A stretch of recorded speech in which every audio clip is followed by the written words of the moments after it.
Friends सभी को नमस्कार। देखिए यूपीएससी का आज एसए का पेपर हो गया है। हम बात कर रहे हैं मेंस 2022 सिविल सर्विसेज एग्जामिनेशन का।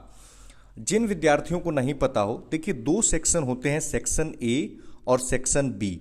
इन दोनों में चार चार प्रश्न पूछे गए होते हैं और कोई एक यानी दोनों में से कोई एक एक आपको चुनना होता है और 250 नंबर का आपका पेपर होता है 125 इंटू 2। तो ये आपका नंबर पूरा पूरा मार्क्स जुड़ता है।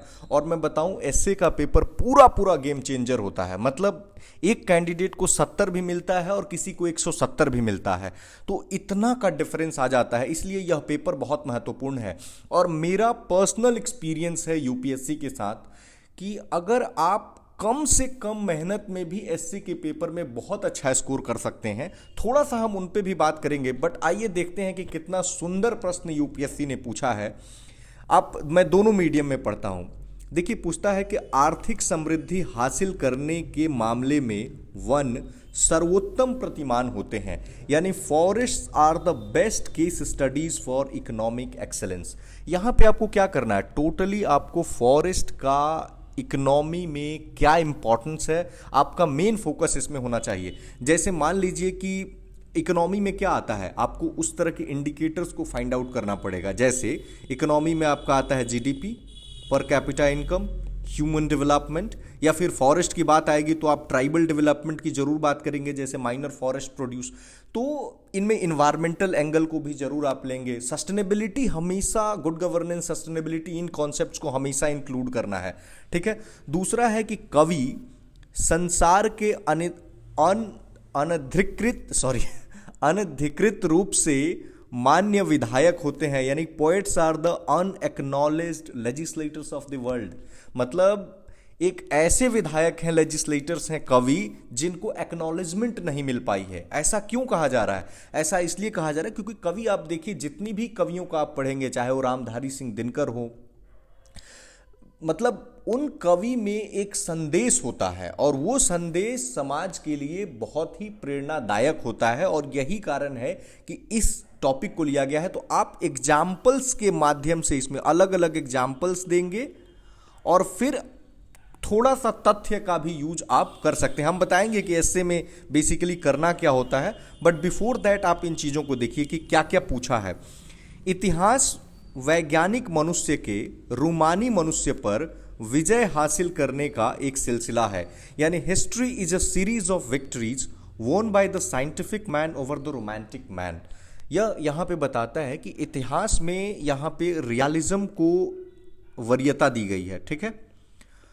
तो यहाँ पे कहा गया कि जो साइंटिफिक मैन है, जो रैशनैलिटी के आधार पे सोचता है, लॉजिक के आधार पे सोचता है, प्रैग्मेटिज्म जिसके अंतर्गत है, वो रोमांटिक मैन जो कल्पनाओं में जीता है, मतलब उस पे विक्ट्री करेगा। तो इसमें आप डिफरेंट हिस्ट्री के एग्जाम्पल्स को कोट करेंगे, जैसे कि अशोका का, अकबर का, अलग अलग एग्जाम्पल्स के माध्यम से, या वर्ल्ड हिस्ट्री में भी एग्जाम्पल्स को आप कोट करेंगे। ये बहुत अच्छा है कि जहाज बंदरगाह के भीतर सुरक्षित होता है, परंतु इसके लिए तो वह होता नहीं है ना। मतलब a ship in harbour is safe but that is not what ship is meant for. अगर मान लीजिए जहाज क्या है, जब आप वहां पे पोर्ट पे रखेंगे, बंदरगाह पे, तो वो तो सेफ ही है, डूबने का कोई खतरा ही नहीं है। डूबने का खतरा तो तभी है ना जब वो अंदर जाए, पानी के अंदर हो, क्योंकि वहां पे लहरें होंगी, कई तरह के खतरे वहां पे होंगे। लेकिन क्या जहाज का असल जो मायने है वो क्या बंदरगाह पे रहेगा? तो क्या उसका कोई कंट्रीब्यूशन होगा? क्या हम ट्रेड में इंपोर्ट हो, एक्सपोर्ट हो, या फिर ह्यूमैनिटेरियन कोई इंटरवेंशन चलाना हो, डिजास्टर रिलीफ की कोई मेजर्स चलाने हो, तो क्या हम कर पाएंगे? या क्या हम जो ग्रोथ एंड डेवलपमेंट जिसके लिए हम जहाज का प्रयोग करते हैं, तो देखिए जहाज का मतलब यहाँ पे सिर्फ जहाज से आप मत सोचिएगा, यहाँ पे जीवन से सोचिएगा। जैसे कि एक व्यक्ति है, तो वो व्यक्ति अगर मान लीजिए कि अपने घर में बैठा है, वो मान लीजिए कि एक सोल्जर है और उस सोल्जर में लड़ने की वो कला है, और वो अगर घर पे आके बैठ जाता है, तो क्या उसकी जो यूटिलिटी है वो सिद्ध होती है? नहीं, उसका जगह कहीं और बना हुआ है। उसी तरह कोई मान लीजिए आईआईटी का इंजीनियर है, अगर वो आकर के घर पे बैठ जाता है, मतलब different examples you can quote from your life जो रेलेवेंट हो। यहाँ पे खंड बी में से आपको एक चुनना है कि छत मरम्मत करने का समय तभी होता है जब धूप खिली हुई हो। The time to repair the roof is when the sun is shining. मतलब जो सही अपॉर्चुनिटी है ना, ये उसकी बात कर रहा है कि मतलब कहते हैं ना कि जब लोहा गर्म हो तो उस पर मतलब आयरन को यूज करना चाहिए, तो बेसिकली वही मतलब है कि इसमें एग्जाम्पल्स को कोट करेंगे तभी होगा। आप उस नदी में दोबारा नहीं उतर सकते, you can't step twice in the same river. ये वाला एग्जाम्पल आप जरूर दीजिएगा कि जब चिड़िया चुग गई अब पछतात होत क्या, जब पछतावे होत क्या जब चिड़िया चुग गई खेत। तो वही वाली बात है। और हर असमंजस के लिए मुस्कुराहट ही चुनिंदा साधन है। यहाँ पॉजिटिव जो एटीट्यूड है इसकी इंपॉर्टेंस को आपको पूरा दिखाना पड़ेगा, ठीक है, कि a smile is the chosen vehicle for all ambiguity. जीवन में चाहे कितनी भी परेशानियां क्यों ना आ जाए, आप टेम्पररली असफल हो सकते हैं किसी एक काम में। इसमें आप जरूर जो राष्ट्रपति रहे हैं अब्राहम लिंकन, करीब 52 साल की उम्र में जाकर के वो अमेरिका का राष्ट्रपति बनते हैं और उसके पहले वो ऑलमोस्ट सारे चुनाव हार जाते हैं, म्यूनिसिपैलिटी तक के चुनाव हार जाते हैं। केएफसी के मालिक का आप देखिए, दुनिया भर के एग्जाम्पल्स को आप कोट कर सकते हैं। और पर्सनल लाइफ में जितनी अगर सफरिंग्स आती हैं लोगों की, उनको आप कोट कर सकते हैं जिनका नाम आप जानते हैं। केवल इसलिए कि आपके पास विकल्प है, इसका यह अर्थ कदापि नहीं है कि उनमें से किसी को भी ठीक होना ही होगा।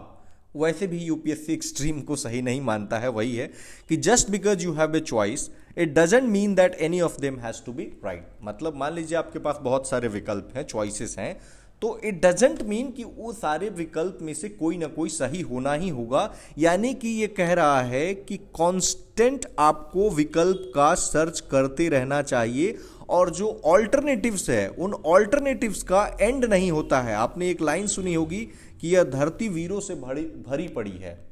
एक समय आपको लगता होगा कि यह व्यक्ति या यह जो सामान है ये सबसे अच्छा है, बट आप देखेंगे कुछ समय बाद आपको पता लगेगा कि नहीं, इससे भी अच्छा आपको मार्केट में कोई प्रोडक्ट मिल रहा है। तो उसी के रेफरेंस में ये बातें पूछी गई हैं। देखिए, एसए पेपर के संदर्भ में जो भी एस्पिरेंट अगले साल मेंस देंगे या उसके अगले साल मेंस देंगे, मैं कहूँगा ना कि अगर आप लोग इस एस्पेक्ट को पढ़ते हैं तो मत पढ़िए। फैक्ट्स के पीछे, ज्ञान के पीछे एस्से में आप स्कोर नहीं कर सकते हैं।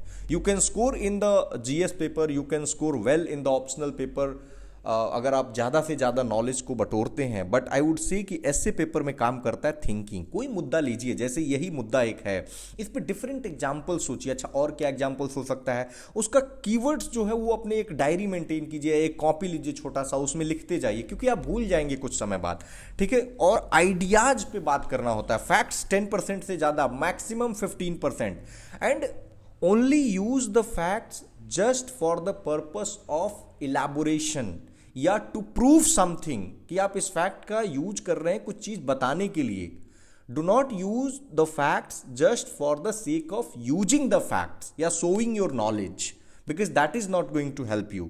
और फ्लो इंपॉर्टेंट है, ऐसे में स्ट्रक्चर जरूर बनाइएगा। मतलब एक पैराग्राफ का पॉइंट फॉर्मेट में मत लिखिएगा।